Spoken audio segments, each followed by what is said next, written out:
Entonces veíamos en la epístola a los Efesios, voy a hacer un breve resumen para luego introducirnos en otro libro de la Escritura que nos puede ayudar a ver mejor el cuadro completo. Pues podríamos decir que la epístola a los Efesios nos habla sobre lo que es la iglesia, cómo debe ser la iglesia, según el diseño de Dios. Esta epístola comienza diciéndonos que Dios nos bendijo con toda bendición espiritual en los lugares celestiales en Cristo. De hecho, comienza diciendo, bendito sea el Dios y Padre de nuestro Señor Jesucristo, que nos bendijo con toda bendición espiritual en los lugares celestiales en Cristo. ¿Para qué? ¿Para qué hizo eso? Para que fuéramos santos y sin mancha delante de Él. ¿Cuándo lo hizo? Antes de la fundación del mundo. Luego, el Espíritu que inspira al escritor, que es Pablo el apóstol, comienza a mostrarnos de qué forma Dios va a lograr ese propósito. El propósito de que seamos santos y sin mancha delante de Él. Entonces, el resto de los versos nos comienzan a mostrar qué es lo que significa en Cristo, porque nos bendijo en Cristo. Es lo que dice, no nos bendijo en Adán, el primer hombre, sino en Cristo, el segundo hombre. Porque Cristo es llamado por la Biblia el segundo hombre. ¿Por qué el segundo hombre? Porque el primer hombre fue creado a imagen y a semejanza de Dios. Ese primer hombre estaba perfecto. De hecho, Dios se complació al ver lo que hizo. Y por eso también bendijo al primer hombre. Lo bendijo para que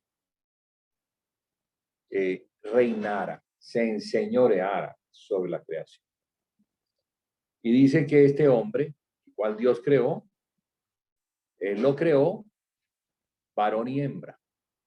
Varón y hembra lo creó, o los creó. Entonces vemos que la palabra hombre no se refiere al género masculino, sino que se refiere al género humano. El hombre. El hombre. Es un género de la raza humana. Entonces, ese primer hombre, varón y hembra, fue el que pecó. Y por causa del pecado, fue destituido. No pudo continuar con la comisión que Dios le dio. Tendría entonces que darse que un segundo hombre, también hombre, o sea, humano, pudiera cumplir con esta comisión. Entonces, por eso viene el Hijo de Dios, se hace hombre y inicia la tarea de rescatar lo que se había perdido. Y no solamente de rescatarlo, sino de ponerlo sobre una base firme a fin de que él pudiera cumplir con la tarea que el hombre, creado a imagen y a semejanza de Dios, debe cumplir. Entonces, allí Pablo comienza a mostrarnos ese segundo hombre. ¿Quién es ese segundo hombre? También debe ser como el primero, varón y hembra. Entonces, el primero, varón y hembra, son una imagen o una tipología del segundo hombre, varón y hembra. ¿Qué nos muestra esto? ¿Qué nos enseña? Que el segundo hombre también debe tener características similares. Debe tener el aspecto masculino y el aspecto femenino. de donde el aspecto masculino lo tiene Cristo como cabeza y el aspecto femenino lo tiene la iglesia como su cuerpo. Entonces, si vemos allí, vemos que ese segundo hombre es un cuerpo que tiene una cabeza, la cual es Cristo. De eso nos habla Pablo en el primer capítulo. ¿Cómo se logró que Cristo tuviera un cuerpo de esas características? Tuvo que morir por el hombre. Tuvo que salvar al hombre de sus pecados, de la condición en la que se encontraba. Y eso lo logra en la cruz del Calvario, derramando su sangre como precio o propiciación por el pecado. Entonces, todos los que creen en Jesucristo, se les ha dado la potestad de ser hechos hijos de Dios. Estos hijos no son de voluntad de carne ni de varón, sino que son hechos en Cristo, de Dios. Eso somos. Ahora, somos hechos por la obra de Cristo, hijos de Dios. De eso también nos habla el primer capítulo. Dios nos adoptó, nos tomó, según el propósito de su voluntad, para la alabanza de la gloria de su gracia, nos adoptó en Cristo. Bueno, hasta allí vamos, creo que vamos bien, vamos entendiendo, ¿cierto? El capítulo número 2, nos habla de cómo está conformada la iglesia, que es el cuerpo de Cristo. Y también hablamos de esto en la sesión pasada, que como Cristo humano, hijo de Adán, él en representación de la raza humana, no solamente muere por los judíos, sino que muere por todos los hombres. Por eso al morir por todos los hombres, en esa sangre, en ese pacto que es nuevo, Dios puede salvar a toda la humanidad que crea su Hijo. No solamente al pueblo de Israel, sino también a las naciones que se encuentran en el mundo. Esas naciones son los gentiles. Entonces el capítulo 2 nos muestra que los gentiles que antes se encontraban sin las promesas, sin los pactos que Israel sí tenía, por medio de la sangre, por medio de la muerte expiatoria, ellos también pueden entrar a pertenecer a la casa de Dios, a la familia de Dios, constituyéndose de esta manera como la iglesia de Jesucristo, la cual se edifica sobre el fundamento de los apóstoles y profetas, siendo Cristo la piedra angular, o sea, la piedra que une a los unos con los otros. ¿Sí me entienden? O sea, Cristo como mediador o piedra angular une a los judíos con los gentiles y los une para que sean un pueblo. Ese pueblo es la iglesia. Es muy importante eso, porque a partir de allí el apóstol va a desarrollar todo lo que tiene que ver con la iglesia, que le da gloria a Dios.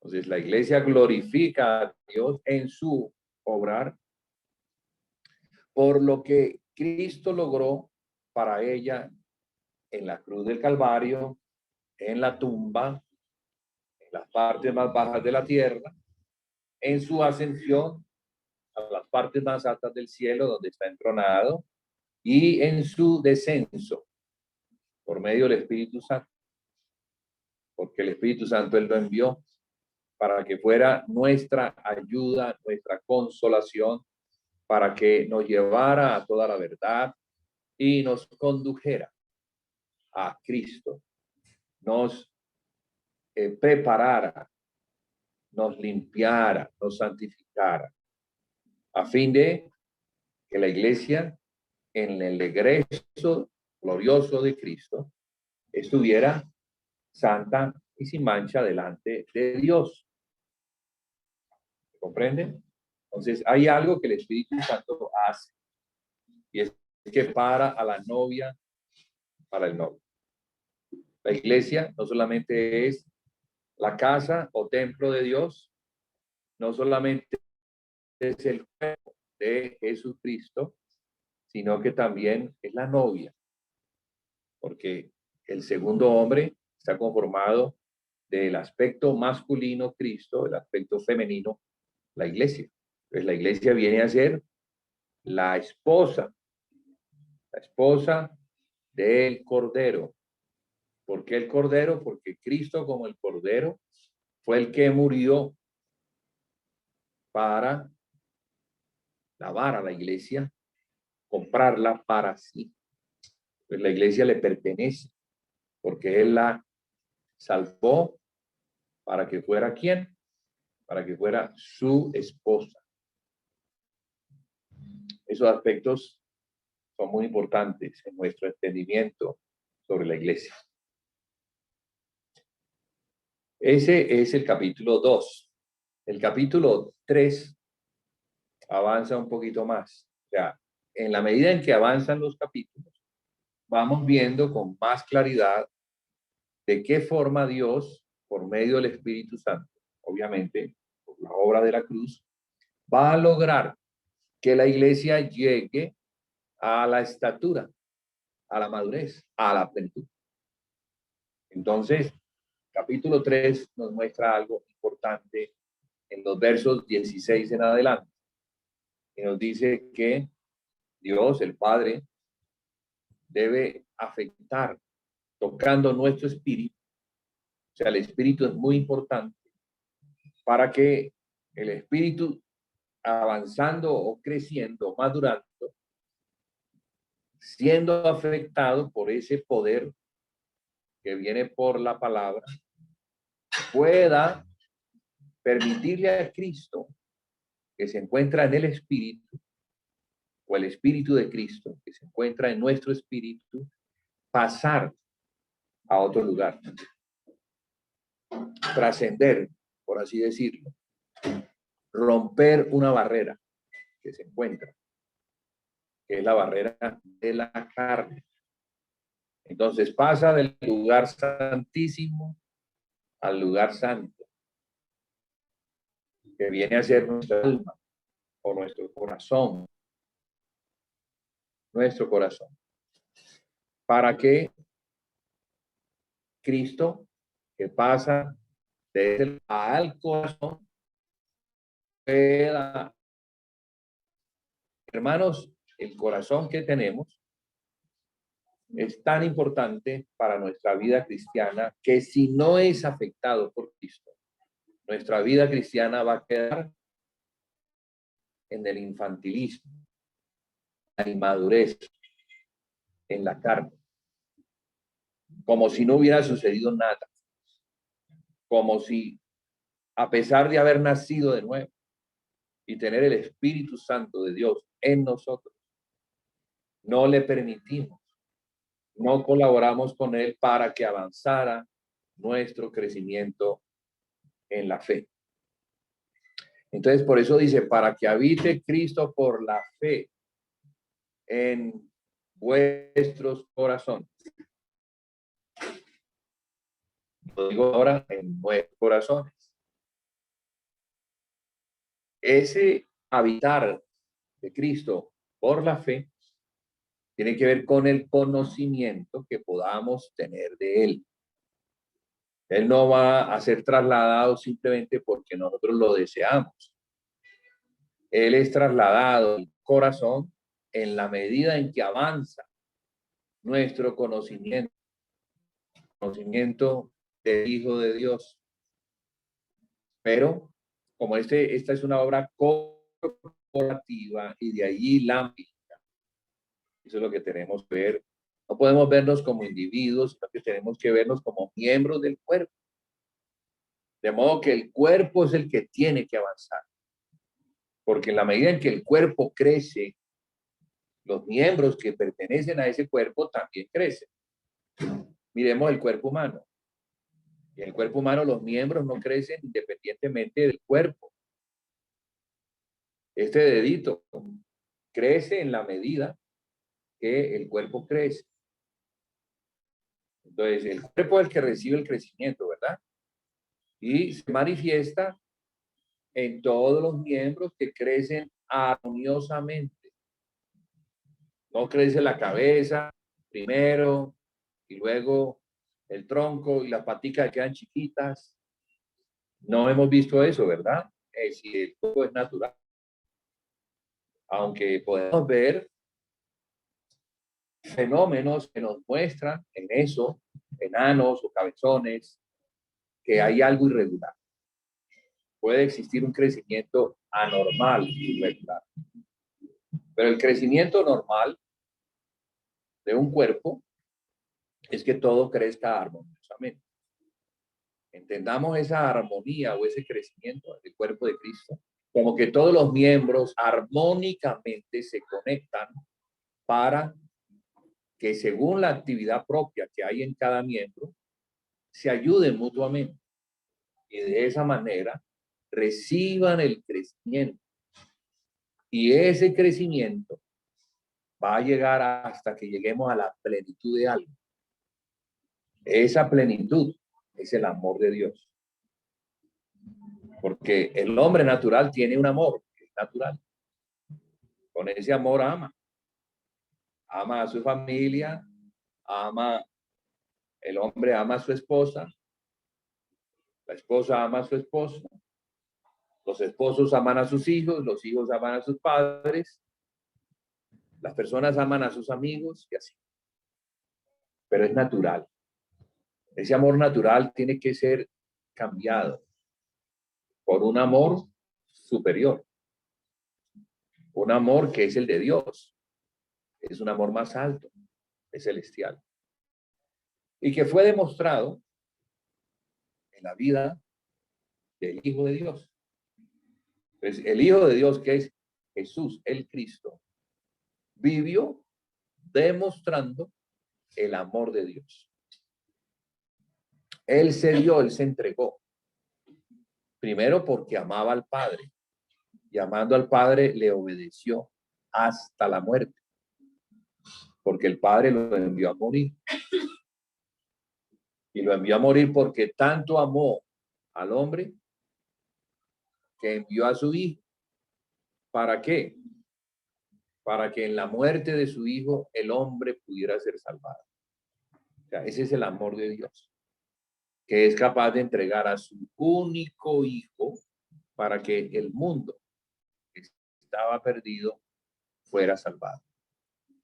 Ahora, los que hemos sido salvados, porque nos incluimos, yo me incluyo, ahora hacemos parte de otra familia, que no es la familia natural. No está conformada de papá, mamá, hijos, sino que está conformada de una familia celestial que tiene un padre que es Dios, que tiene un hermano mayor que es Cristo, y que tiene muchísimos hermanos que somos nosotros. ¿Me entiendes? Entonces debemos pasar del amor natural al amor celestial. Porque en ese amor celestial es que vamos a poder vivir eternamente, eternamente como los hijos de Dios. Y nos vamos a poder dar, nos vamos a poder entregar, vamos a poder suplir las necesidades de los otros. Pero eso no se hace con el corazón natural. De hecho, ese amor natural es puesto a prueba a fin de que el hombre que quiera amar con ese amor se dé cuenta que no puede. No puede. Y ahí es donde vienen las frustraciones. Cuando llegamos a la iglesia y que no hemos madurado en el amor de Dios, pero desarrollamos nuestras relaciones con el amor natural, el cual es frágil, al ser puesto a prueba, entonces resulta que se da cuenta que no ama como Cristo ama. que no está dispuesto a perdonar como Cristo perdona, que no está dispuesto a morir por el hermano como Cristo murió por el hombre. ¿Me comprenden, hermanos? Entonces, necesitamos desarrollar, formarnos en ese amor, porque ese amor lo incluye todo. Entonces no podemos decir, no, amemos, amemos, amemos, yo quiero amar. No, porque el amor se va formando en la medida en que conocemos al Hijo de Dios. ¿Cómo vamos a conocer y a practicar o a poner en práctica lo que el Hijo de Dios enseñó? Por medio de la doctrina que Cristo enseñó a los apóstoles. Entonces, las enseñanzas de Cristo a los apóstoles, porque fueron enseñanzas que fueron dadas a lo largo de un caminar. Él no los cogió y los sentó como en un salón de clase y les habló y les dijo, retengan esto y hagan. No, él les enseñó a lo largo de un caminar. En la medida en que en ese caminar le veían obrar y ellos se preguntaban por qué obra de esa forma tan diferente a los otros hombres, entonces él les enseñaba y él les mostraba que su obrar era el resultado del amor de Dios en su corazón. Lo que él hacía, lo hacía porque el amor de Dios lo había llenado. Y al llenarlo, lo llenó con un propósito, el propósito de dar a conocer al Padre. Y dando a conocer al Padre por medio de él, entonces se esperaba que los hombres conocieran a Dios. Y conocieran a Dios en una dimensión muy diferente, sino como un Dios que estaba interesado en salvarlos, en reconciliarse con ellos, en perdonarlos y luego darles lo más precioso de que es su espíritu. O sea, darle su espíritu es darlo de él, porque ese fue el resultado del perdón. No solamente dejó al hombre perdonado, sino que luego lo llenó de él. Entonces, por eso es que los hombres eran llenos del Espíritu Santo. ¿Por qué? Porque en la medida que oían a los apóstoles hablar de Cristo, de lo que Cristo había hecho, de lo que Cristo había dicho, de lo que Cristo había mandado, los discípulos que oían se llenaban de Cristo. Y al llenarse de Cristo, estaban llenos del Espíritu Santo. Y al estar llenos del Espíritu Santo, la vida de ellos era una vida sobrenatural. Rebasaba lo natural y se iba a lo celestial. Entonces, esas personas vivían una vida diferente, una vida excelente, una vida llena de amor y de entrega, primeramente a Cristo y luego a sus hermanos. Esa era la iglesia del principio. La iglesia que el libro de los Hechos nos narra, nos muestra esa iglesia. No solamente nos muestra cómo comenzó la iglesia, porque la iglesia tuvo un comienzo, y ese comienzo debemos nosotros mirarlo como el principio de algo que habría de avanzar hasta llenarlo todo. Entonces, un principio siempre se debe respetar. ¿Por qué? Porque es lo que da el comienzo de algo que es bueno. Si ese principio no se entiende o se viola, entonces lo que se va a hacer no se hace correctamente. Entonces, al principio la iglesia perseveraba en 4 cosas importantes. De eso hemos hablado una y otra vez y seguiré hablando porque hasta que esto no esté firmemente arraigado en nuestro corazón, no podemos nos podemos desviar. Satanás siempre va a venir para traer otra palabra, para engañarnos, confundirnos y hacernos desviar de nuestro caminar seguro hacia la meta. Porque la meta, como está escrita en el libro, en la epístola a los Efesios, es llegar a la madurez corporativa. Recuerden, hermanos, que lo mayor incluye lo menor. Lo mayor es lo más importante, porque es lo mayor. Si hacemos lo mayor, si trabajamos para lo mayor, tenemos garantizado que lo menor que somos nosotros vamos a ser afectados. Lo mayor es el cuerpo, lo menor es el miembro. Si nosotros nutrimos al cuerpo, si le damos buen alimento, balanceado, sano, la garantía ¿cuál es? Que el cuerpo va a crecer. Y si el cuerpo crece, todos los miembros se benefician. Asimismo es el cuerpo de Cristo. Asimismo es la iglesia. Por eso debe ser claro para nosotros que Dios es lo primero. Cristo es el Hijo de Dios. Es a Cristo a quien debemos ver como Dios y como Señor. ¿Verdad? Si a Cristo le vemos y le seguimos, seguimos también al Padre. Porque el que ha visto a Cristo, ha visto al Padre. El que sigue a Cristo, sigue al Padre. El que obedece a Cristo, obedece al Padre. Entonces los mandamientos de Cristo no son los mandamientos de Cristo. Son los mandamientos que el Padre le dio a su Hijo para que su Hijo se los diera a los apóstoles, para que los apóstoles se los dieran a los discípulos, que habrían de ser la iglesia del Señor. Entonces, la iglesia al principio se dice, está escrito en el capítulo número 2, que es el capítulo donde el Espíritu Santo se derrama.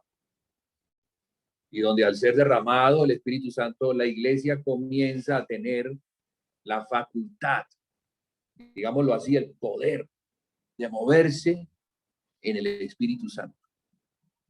La facultad de ser la casa de Dios. Porque la iglesia es la casa de Dios. Entonces, ¿cómo era la iglesia al principio? Eso es muy importante. La iglesia dice que perseveraba en 4 cosas. Cada una de ellas importante en su lugar y cada una de ellas trabaja para que la que está al lado de ella opere. Entonces comienza porque el Espíritu Santo siempre tiene un orden.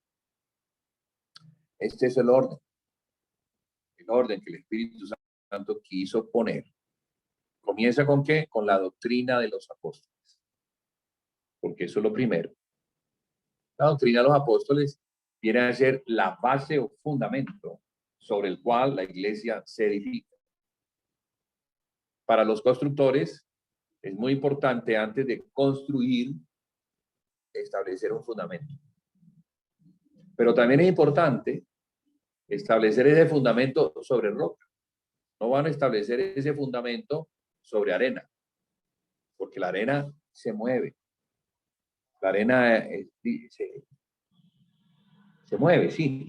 Entonces, ningún constructor que sea conocedor va a establecer una casa sobre arena, sino que busca la roca primero, excava hasta que encuentra tierra firme o roca, y sobre esa roca se edifica la iglesia. Sobre lo que Cristo le dijo a Pedro: sobre la roca edificaré mi iglesia. ¿Y cuál es la roca? La roca, claro, la roca es Cristo, pero según la confesión de Pedro, esa es la roca. Porque lo que Pedro confiesa como revelación de Dios es que Él es el Cristo, el Hijo del Dios viviente. Esa es la roca. Eso es lo que nosotros debemos recibir de Dios. Número uno, revelación de Cristo. La iglesia se edifica sobre la revelación que el Padre da de su Hijo. La iglesia no puede ser edificada sobre lo que los hombres naturales entienden y enseñan según el concepto que ellos tienen de iglesia. Ese ha sido realmente el problema, que no se ha edificado una iglesia, sino que se ha edificado un monumento al hombre caído. No se ha edificado la casa de Dios. Y eso es lo que vamos a ver más adelante. ¿Por qué no se ha hecho? ¿Sí? Entonces, ¿qué dice Jesús? Dice, todo aquel que oye mis palabras y las hace. Miren qué importante esto, hermanos. Guarden esto en su corazón, porque esta es la base de la fe. Esta es la base del mover cristiano. El que oye y hace. ¿Qué hace? Hace lo que oye. ¿De quién? De Cristo.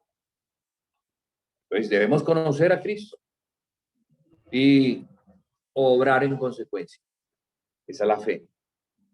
Entonces la fe está compuesta de dos elementos. La fe cristiana, de dos elementos. Número uno, conocer, según lo que se oye de Cristo. Esa es la doctrina de los apóstoles. La doctrina de los apóstoles es la fe consistente que enseñaba acerca de Cristo, pero también enseñaba a obrar conforme a lo que Cristo enseñó. Repito, la fe que se recibe al oír la doctrina de los apóstoles enseñaba lo que Cristo enseñó y cómo poner en práctica lo que Cristo enseñó.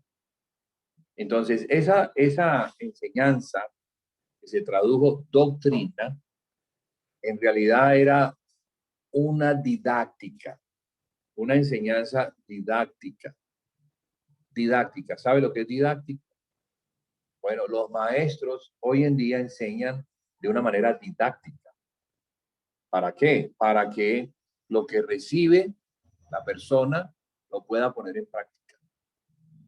Porque si eso únicamente se queda como un conocimiento, pero que no surte efecto en el corazón, a fin de poner en práctica el conocimiento de esa letra, es muerta. Entonces, ¿qué dice Jesús? Todo aquel que oye mis palabras y las hace, lo compararé a un hombre sabio que edificó sobre la roca. ¿Por qué? ¿Por qué es sabio? Porque entiende que se tiene que edificar sobre roca. ¿Y para qué? Para que cuando vengan los temblores, los vientos huracanados, esa casa no se pierda, no se derrumba. Llevemos esto al tiempo presente.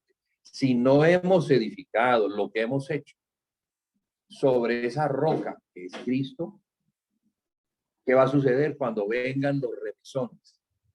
Cuando vengan las crisis, cuando vengan los grandes problemas o pruebas en las que nos encontramos, todos de alguna manera estamos siendo probados y vamos a ser probados y cada vez más probados en la medida en que recibimos la palabra de Dios.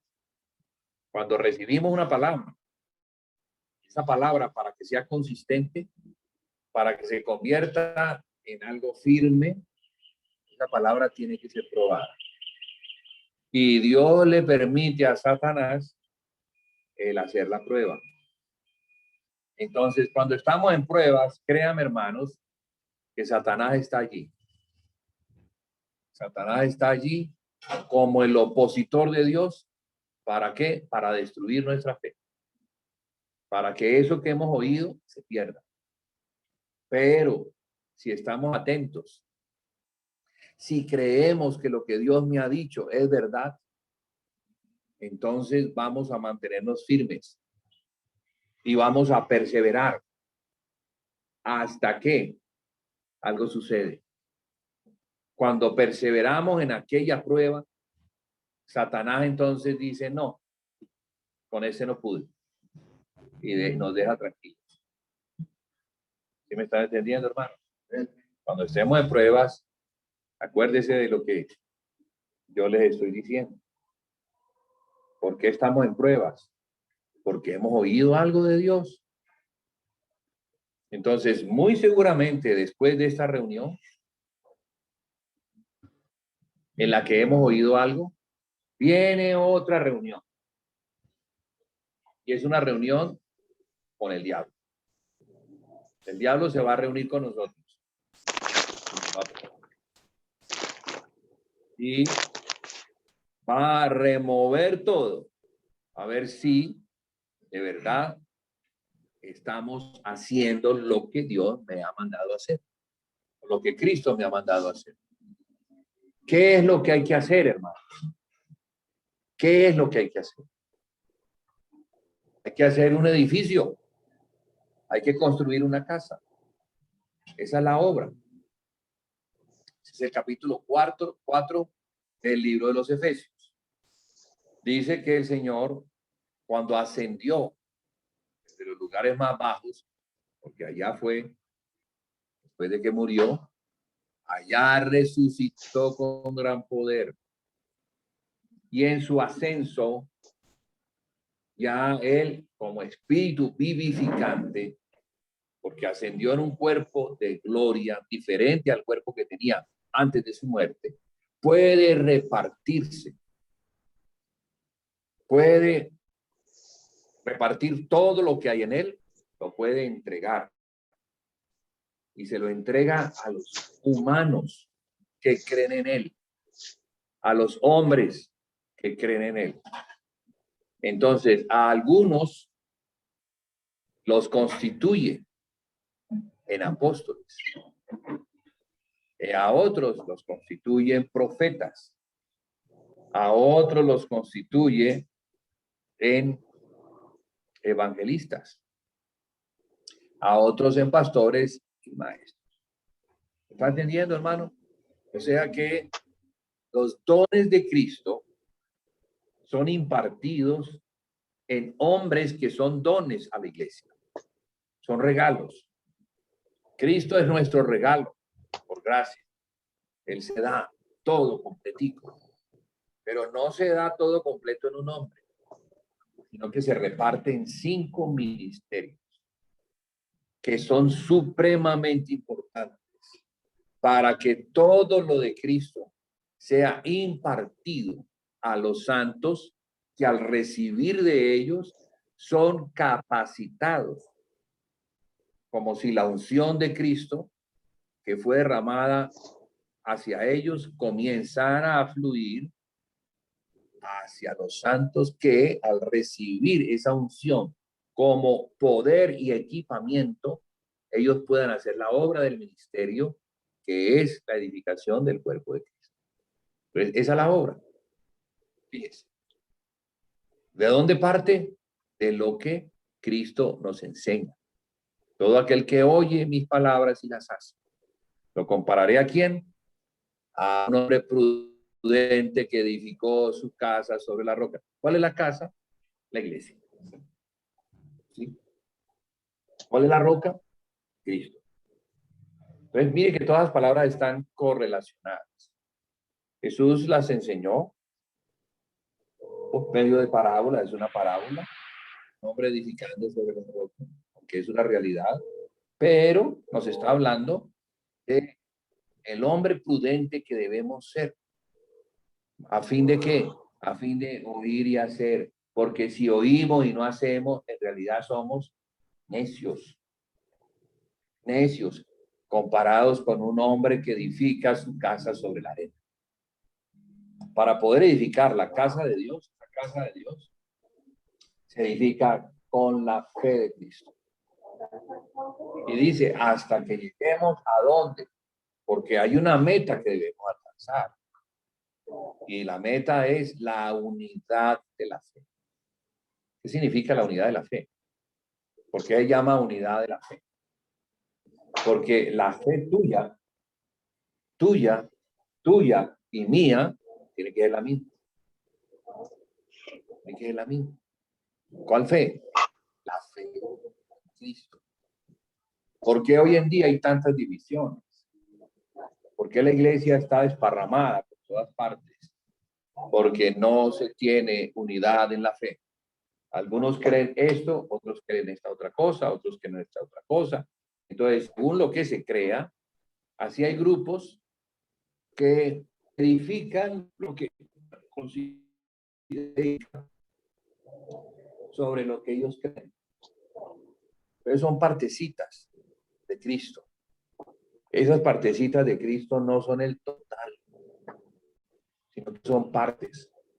No podemos edificar una casa simplemente con un pedazo del plano. Tome ese pedazo del plano y haga la casa de Dios. Que aunque me voy a quedar, pues de pronto con una pared. Entonces tengo muy bien el plano de la pared, el cimiento que va a hacer, los ladrillos que debo conseguir y edificamos esa pared. La pared no es la casa. La pared es una parte de la casa. Para que se dé la casa, necesitamos las otras paredes, necesitamos los otros planos, necesitamos los planos de los baños, los planos eléctricos, los planos hidráulicos, los planos sanitarios. Todo, absolutamente todo el diseño de la casa debe conocerse a fin de edificar la casa de Dios. Porque Dios no va a habitar en una pared. Dios quiere habitar en su casa. ¿Comprenden, hermanos? Entonces, para que eso se dé, el Señor ha constituido un grupo de hermanos, ministerios, y cada uno tiene algo de Cristo. Cristo le ha dado algo que es necesario. Por eso esos ministerios son tan diferentes. Unos tienen énfasis proféticos, otros tienen énfasis pastorales, otros tienen énfasis evangelísticos y les gusta evangelizar y salen a evangelizar y hablan de evangelizar. Entonces, en ellos, en el corazón de ellos, está ese deseo por el evangelismo. ¿Por qué? Pues porque el don de Cristo de evangelizar está en ellos, pero no es suficiente. La iglesia no solamente debe estar destinada al evangelio, la iglesia también debe estar destinada a la enseñanza. Debe haber maestros que enseñen. Debe haber apóstoles que establezcan a la iglesia sobre la base. Porque si no, entonces, ¿cómo va a crecer la iglesia? Pues los apóstoles eran los que iban primero en su orden. No porque fueran los más importantes, sino porque en la construcción lo primero es el fundamento. Entonces, estos obreros eran obreros que establecían el fundamento para que la iglesia sobre ese fundamento pudiera crecer. Entonces, para poder crecer, luego venían los profetas. Luego llegaban los pastores, luego los maestros. Y los evangelistas estaban allí, porque el evangelista es el que sale afuera a traer las piedras necesarias para construir la casa. Yo no puedo construir una casa si no tengo piedras. Entonces, hacemos un fundamento y luego, bueno, vamos a construir los muros. ¿Dónde están las piedras? Tengo el plano, pero no tengo el material. Entonces necesitamos el material. Ay, entonces, ¿qué hacemos? Para eso están los evangelistas. Los evangelistas son los que salen, van a la cantera, predican el evangelio. Todo aquel que oye y cree, viene a la iglesia, es añadido a la iglesia. ¿Para qué? Para que al estar en la iglesia pueda aprender el resto de las cosas que son necesarias para que se convierta en un obrero de Cristo que edifica la casa. ¿Comprenden, hermanos? Entonces, esa casa de Dios, porque es la de Dios, tiene unas funciones para Dios principalísimas. Porque como es la casa de Dios y para Dios, no es la casa del hombre ni para el hombre. Las funciones que tiene son para Dios. ¿Y cuáles son? ¿Cuáles son? Número uno, la doctrina de los apóstoles.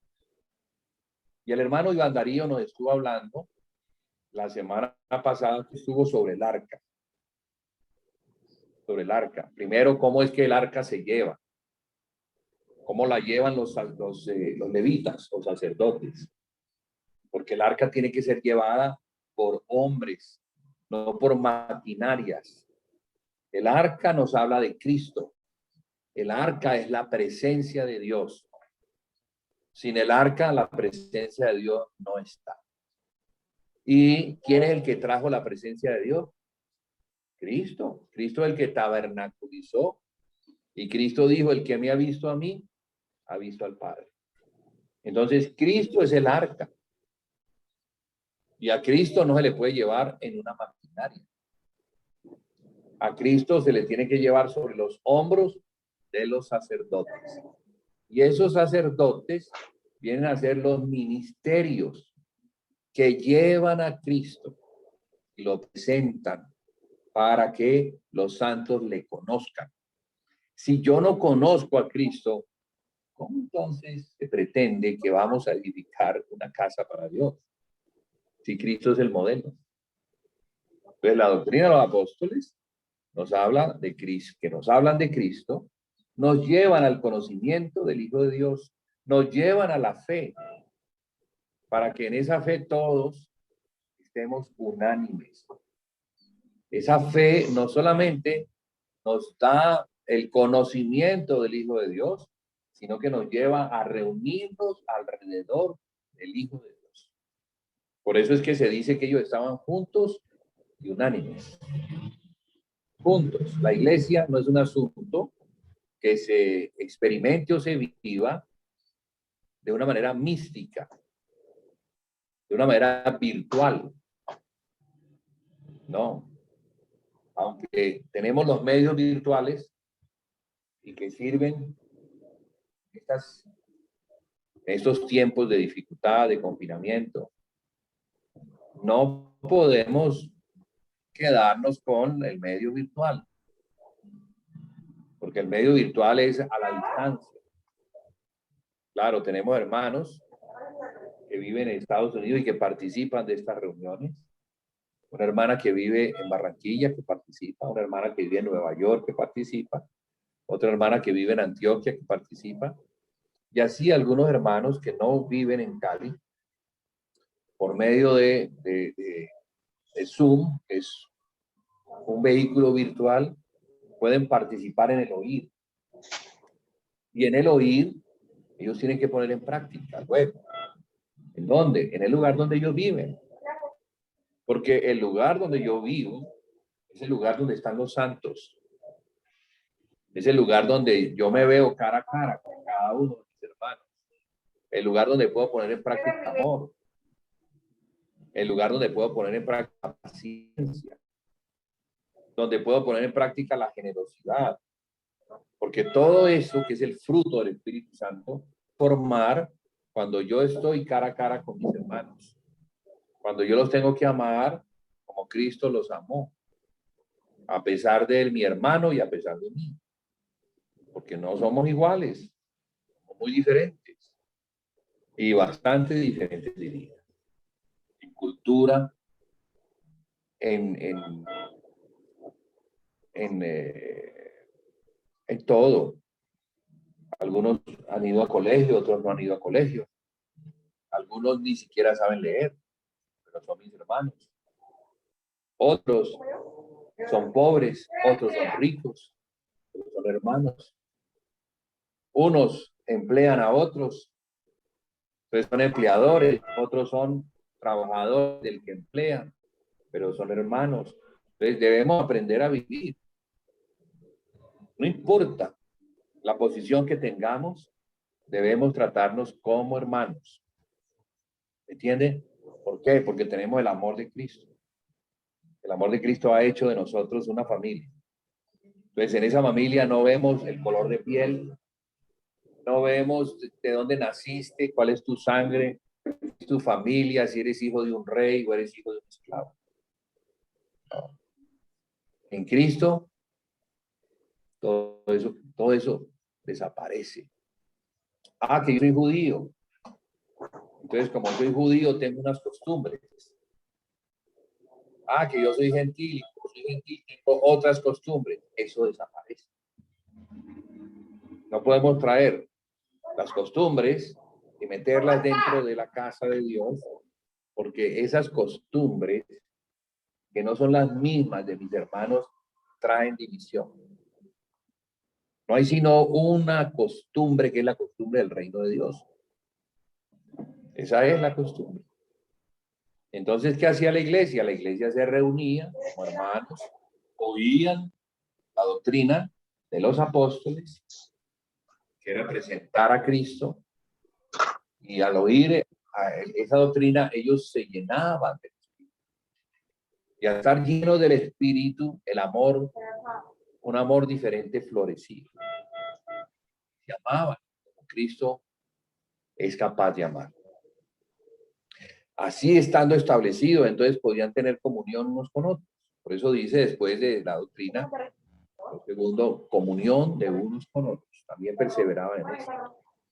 Entonces, hermano, esto es una exhortación, porque la palabra nos alinea, nos corrige en ese alineamiento y nos exhorta, porque cuando estas cosas no se ponen en práctica, nos estamos engañando.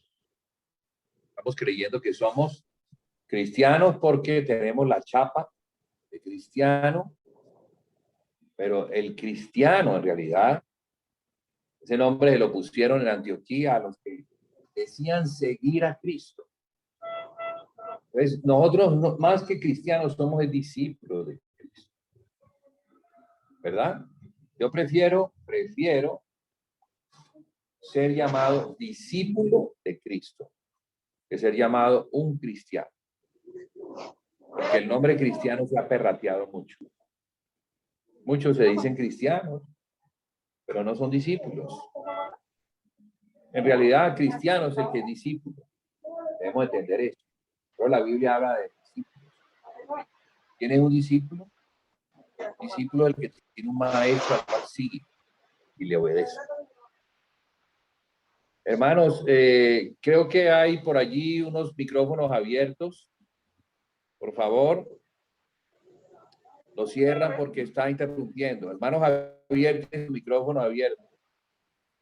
Mira a ver qué hace mi hermano, para que no entre el sonido e interrumpa, ¿ok?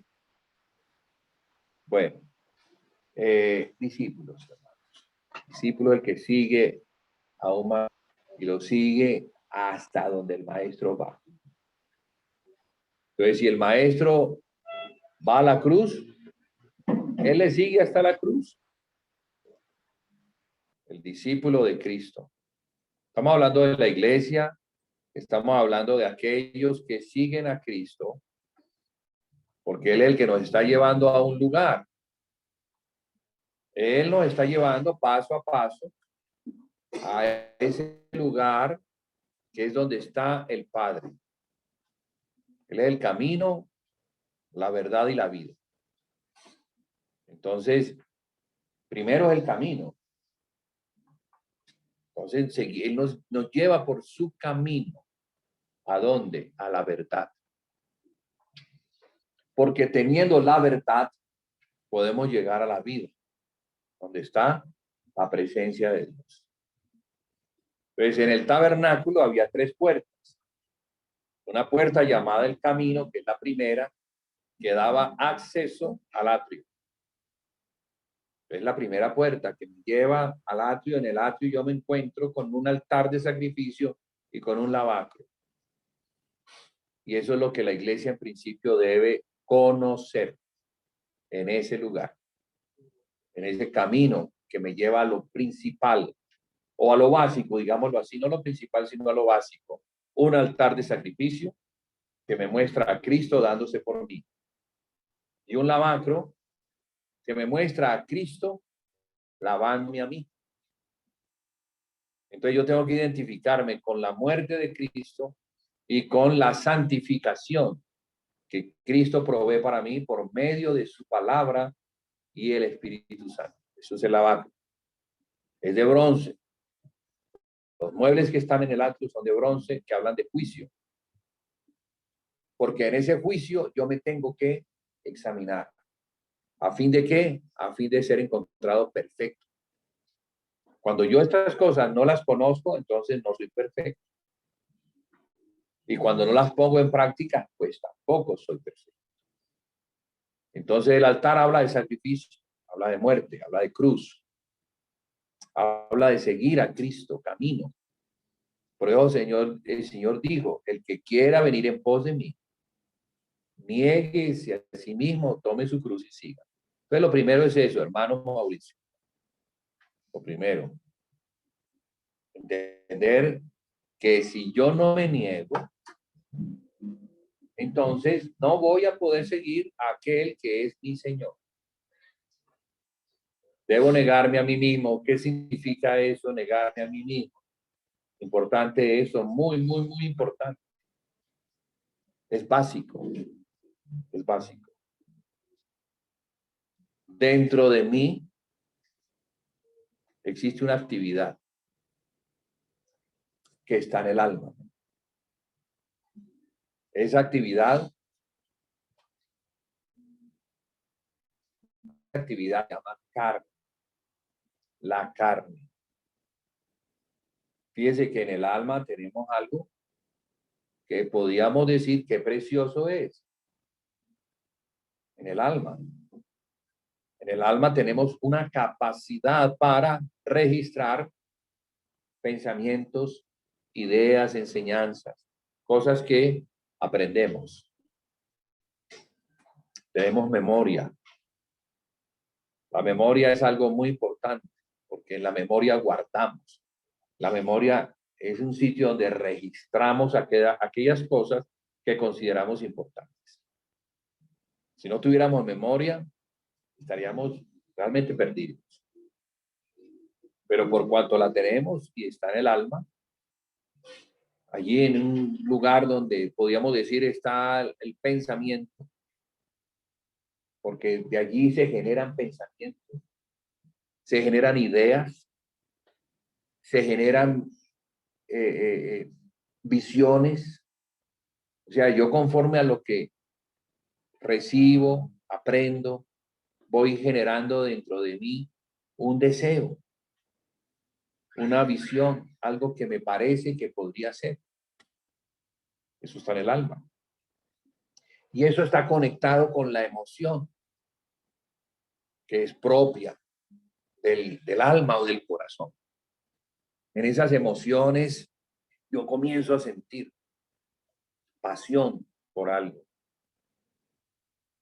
En el alma, en esos sentimientos amo, pero también aborrezco. Siento temor, pero también siento valentía. Y fíjese que esos sentimientos pueden llegar a gobernar mucho mi manera de decidir, porque fíjese, yo puedo estar pensando algo que me parece que es verdadero, pero si la emoción gobierna sobre lo que es verdadero, la emoción termina venciendo mi manera de creer. Entonces, la fe va a ser probada. Lo que yo he recibido en mi mente por el oír va a ser probada por medio de situaciones que me van a afectar. ¿Qué me van a afectar? La emoción. Entonces, la emoción, ese lugar donde se encuentran las emociones, puede comenzar a experimentar temor. ¡Oh, qué horrible! Y allí entonces el diablo va a usar eso para destruir mi fe. Para que aquellas cosas que yo pienso acerca de Cristo desaparezcan. Entonces ya no las tengo guardadas. ¿Qué resultó? Resultó que, ¿cuál es tu fe? No, ni siquiera sé. Pero si tú oíste algún día, no, ya se me olvidó. Entonces la fe puede peligrar porque las emociones no son gobernadas por la determinación, porque la determinación también está en el alma. La determinación es algo muy importante en el hombre y es determinar creerle a Cristo por encima de cualquier cosa. Cuando yo determino creerle a Cristo por encima de cualquier cosa, he escogido la cruz. He escogido la cruz. Que la cruz es derrotar por medio de la determinación los temores, las ansiedades, la angustia. ¿Me están entendiendo? Entonces, un cristiano llega a ser vencedor cuando le cree por una determinación firme a Cristo por encima de cualquier cosa. Entonces, debe ser claro para mí que Cristo es la roca sobre la cual se edifica la vida cristiana. Cristo es nuestra fe. Cristo es nuestro poder para vivir conforme a lo que Él dice. ¿Por qué? Porque Él es la verdad. Entonces, si hemos vencido sobre esa primera instancia que se encuentra en el atrio, podemos entrar al segundo lugar del tabernáculo, que es el lugar santo. En el lugar santo, ya lo que hacemos, lo hacemos para Dios. Porque ya hemos vencido en ese lugar que es en el atrio, donde se encuentra todo lo que es carne, lo que me afecta, que tiene que ser llevado al altar, que tiene que ser puesto a prueba en el lavacro. Porque ¿qué hay en el lavacro? En el lavacro está la palabra de Dios, la palabra que me juzga, la palabra que me examina, la palabra que sirve como un espejo en la cual yo me veo reflejado. Allí, en ese espejo, veo la gloria de Cristo. Y en la medida que yo voy avanzando, yo voy creciendo por el Espíritu hasta llegar a la estatura del varón perfecto. Entonces, voy madurando. Y cuando voy madurando, entonces puedo entrar por la segunda puerta, que es la puerta de la verdad. En ese lugar donde está la verdad, voy a encontrarme con el ministerio a Dios. O sea que para poder entrar a servir a Dios, y Cristo es el que me lleva, yo debo haber experimentado la cruz. No sé si me estoy dando a entender. Hermano, esto es importante. Importante porque si no experimentamos lo que es la cruz personal, no es la cruz de Cristo. Cristo me enseñó. Esa es la cruz subjetiva, pero hay una cruz objetiva que me mira a mí, que me invita a mí a negarme a mí, negarme a mí. O sea, ¿me niego a qué? Me niego a todo lo que emerge del hombre natural. Del hombre natural emerge ¿qué? Todo lo que es el resultado del pecado. La incredulidad, el orgullo, la impaciencia, la altivez, la ira, todas esas cosas que son demostrables en mi vida y salen a relucir como el hombre viejo, como el hombre nacido de Adán, como el hombre pecador.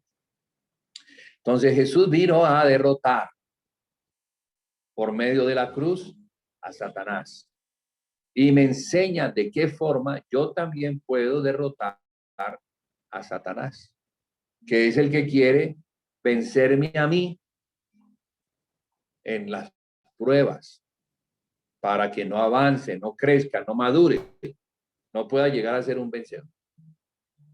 Cuando he vencido, hermanos, entonces se me abre una puerta. Esa puerta que nadie puede cerrar, que se encuentra, la vemos en la iglesia de Filadelfia. Ahí el Señor dice, por cuanto has guardado mi palabra y no has negado mi nombre, Yo he abierto para ti una puerta que nadie puede cerrar. Esa puerta es la puerta que me da acceso al lugar donde se adora a Dios, donde está el candelero. El candelero no se encuentra en el atrio, se encuentra en el lugar santo. El candelero representa a la iglesia en luz, que alumbra el lugar santo para que las cosas que se hacen en ese lugar se hagan para Dios. ¿Sí me comprenden, hermanos? Por eso el Señor le dice, ahora estoy conectándome con Apocalipsis, por eso el Señor le dice al ángel de la iglesia de Éfeso: conozco tus obras. Y comienza a hacer la lista de las obras. Y uno ve las obras y se ven espectaculares. Pero luego dice, pero tengo algo contra ti, que has dejado tu primer amor. Por lo tanto, recuerda de dónde has caído y arrepiéntete, porque si no vendré pronto a ti y quitaré el candelero de su lugar. Esa frase es muy importante, porque fíjese que el candelero está relacionado con ¿qué? Con las primeras obras. Las primeras obras están relacionadas con ¿qué? Con el primer amor. Y el primer amor está relacionado con ¿qué? Con el lugar alto o el lugar celestial. El lugar celestial es donde está Dios, donde la iglesia ofrece sacrificios espirituales para Dios. Entonces, caer de allí, caer del lugar alto en el espíritu, es caer a donde, a un lugar bajo en la carne, porque en la carne no se puede adorar a Dios. En la carne es el atrio, donde está todo de bronce, donde está todo para juzgar lo que es el pecado, porque el pecado debe ser juzgado. Por eso entonces en el atrio estaba el altar de sacrificios donde se inmolaban los animales por el pecado. Entonces esos animales morían por causa del pecado. Había un juicio por el pecado que se ejecutaba en la muerte de animales. Y tipo de Cristo, o sea, Cristo murió por causa del pecado, fue ejecutado por causa del pecado, a fin de que nosotros no fuéramos encontrados injustos. Ahora, ya somos justos, pero hay algo que debemos hacer: ir al lavacro, lavarnos para presentarnos limpios, santos y sin mancha delante de Dios. ¿Y eso es dónde? ¿Para qué? Para entrar al lugar santo. Mire cómo se está desarrollando todo si me han seguido el orden. O sea, Dios me bendijo con toda bendición espiritual en los lugares celestiales en Cristo. ¿En qué lugares? ¿Qué lugares? ¿En quién? No en lugares terrenales, ¿verdad? Entonces recuerda dónde has caído. ¿Qué significa? Caer de los lugares celestiales ¿a dónde? A los terrenales, o sea, a la carne. Entonces, un cristiano puede andar en la carne perfectamente. ¿Y por qué anda en la carne? Porque cayó de estar en el espíritu. ¿Por qué cae? Porque dejó la fe que es en Cristo. Dejó de ver a Cristo. Comenzó a ver otra cosa. Comenzó a oír a Satanás. Y entonces, oyendo a Satanás, engañado cae. Eso fue lo que le pasó a Adán, ¿no? Adán cayó. ¿Por qué cayó? Porque oyó la voz de la serpiente. En realidad no era la voz de la serpiente, sino la voz de la mujer. Pero la mujer oyó la voz de la serpiente y entonces le enseñó a Adán lo que debía hacer. ¿Y qué hizo Adán? Comió. ¿Quién se lo enseñó? La mujer. ¿Y a la mujer quién le enseñó? Satanás.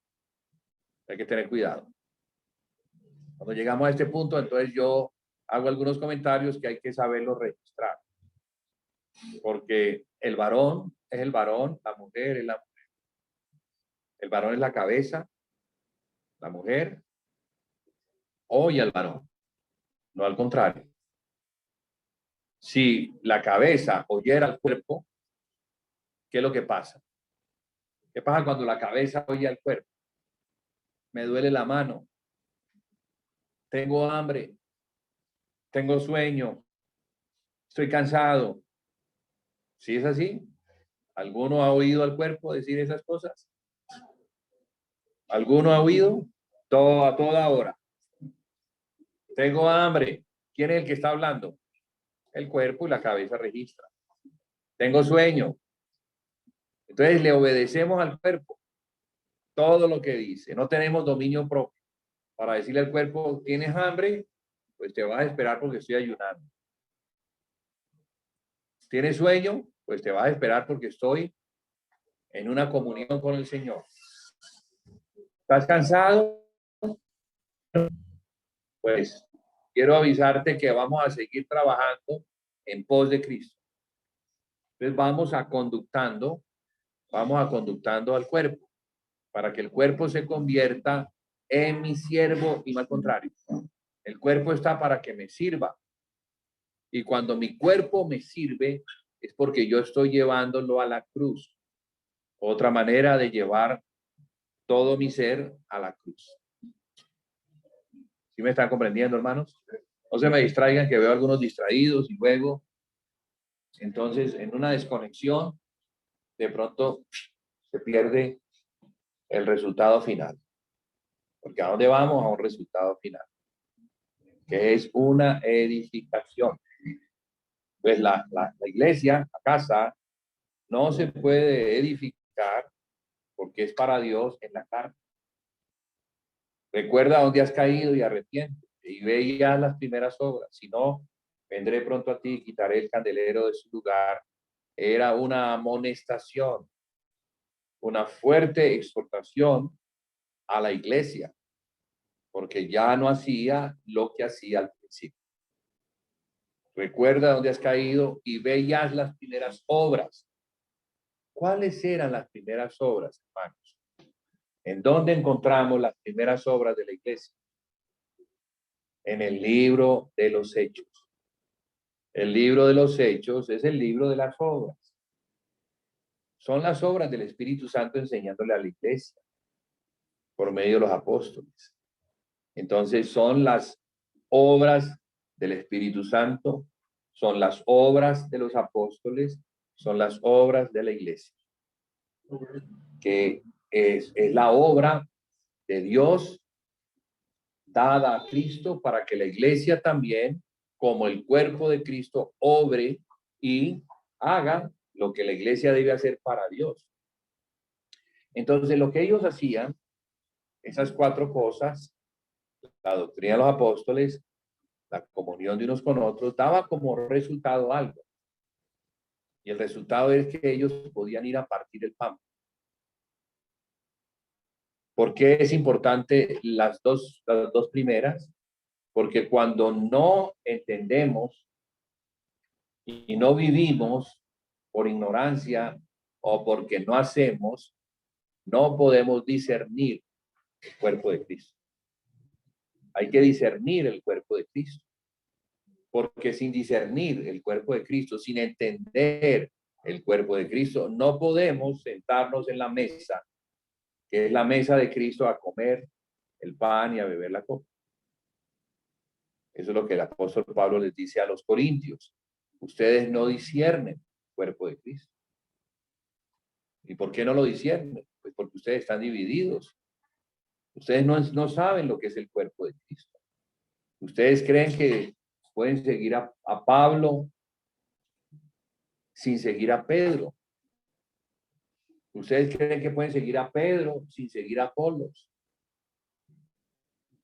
O sea que siguen hombres. Ustedes no siguen realmente la enseñanza de Cristo dada a los apóstoles para que seamos uno. Y al ser uno y no división, el mundo conozca que Cristo fue enviado a reconciliar a los hombres con Dios. Si los hombres han sido reconciliados con Dios, ¿por qué están separados? ¿Por qué? Si Dios los perdonó, ¿por qué están separados? Dios perdonó a los hombres para que los hombres que estaban separados ahora estuviesen juntos. Dios envió a su Hijo a morir en la cruz para que dos pueblos irreconciliables se pudieran unir en un pueblo. Esa es la demostración de que Cristo vino a hacer algo muy importante: reconciliar todas las cosas. Reconciliar lo que está en el cielo, lo que está en la tierra y debajo de la tierra, haciendo la paz, para que en esa paz obtenida por la sangre, todas las criaturas se encuentren alrededor de Cristo. Cristo llegue a ser la cabeza de todas las cosas. Ahora, ¿cómo logra hacer? Porque Cristo es dado por cabeza de la iglesia, la cual es su cuerpo, la plenitud de aquel, o sea, de Cristo, que llena todas las cosas. Entonces, Cristo derrota a todos los opositores por medio de sus pies. Él pone toda la oposición debajo de sus pies. Y fíjese que sus pies se encuentran en su cuerpo. Y su cuerpo es la iglesia. Entonces, la iglesia le corresponde derrotar al enemigo de Cristo. ¿Cómo lo va a derrotar? Edificándose, llegando a ser uno. Bueno, tenía intenciones de avanzar un poquito más en esto, pero no se fue por allí la palabra. Quería hablar más de lo que es Apocalipsis, para que pudiéramos como entender mejor el propósito de la iglesia en ese obrar como cuerpo de Cristo a fin de derrotar la serpiente. Y derrotando a la serpiente, derrotar al enemigo que la serpiente va a usar, que es el anticristo. Entonces hay toda una historia en esto que Apocalipsis nos muestra y debemos conocerla. Entonces, si Dios mediante, la semana entrante, o no sé si mañana, bueno, mañana es una reunión de mutualidad, veremos a ver qué pasa. Si mañana hablamos un poquito de esto, o lo dejamos para un próximo jueves. Estamos hablando de un tema que, o sea, en la medida que nos vamos metiendo en este tema, vamos encontrando aspectos muy necesarios de conocer en cuanto al rol de la iglesia. O sea, cómo la iglesia madura tiene, ahora sí, la capacidad de cumplir con la responsabilidad que Cristo le legó. Porque fíjese, Cristo se ha hecho dependiente de un cuerpo. Cristo es Dios, ¿sí o no? Él no es el todopoderoso, es el todopoderoso. Pero se ha sujetado a tener un cuerpo, que somos nosotros. Y Él espera que ese cuerpo madure, crezca hasta la estatura de la cabeza. Entonces, la cabeza está formada, ya tiene su tamaño, pero el cuerpo está pequeño. Mientras que el cuerpo esté pequeño, la cabeza no puede hacer lo que quiere hacer. Pues la iglesia debe madurar. Amén. Padre, te damos las gracias por tu palabra. Te pedimos que nos ayudes, Señor, nos abras más el entendimiento, el cual viene por revelación, a fin de que entendamos, Señor, y obremos en consecuencia, para que la iglesia, que es el cuerpo de Cristo, pueda prestar ese servicio maravilloso que se le ha concedido. Se le ha concedido porque Cristo es el que llena a la iglesia. Cristo es la plenitud de Cristo, que todo lo llena. Así que ayúdanos, Señor, a recibir, pero también a hacer, a obrar en consecuencia. Porque es allí, en ese obrar en consecuencia, donde podemos madurar y seguir madurando y seguir creciendo hasta que lleguemos a la estatura del varón perfecto, a la plenitud de Cristo. Y esto te lo pedimos en el nombre de Jesús. Amén. Amén. Bueno, vamos a tener un tiempito de mutualidad. De mutualidad. Vamos a cortar aquí.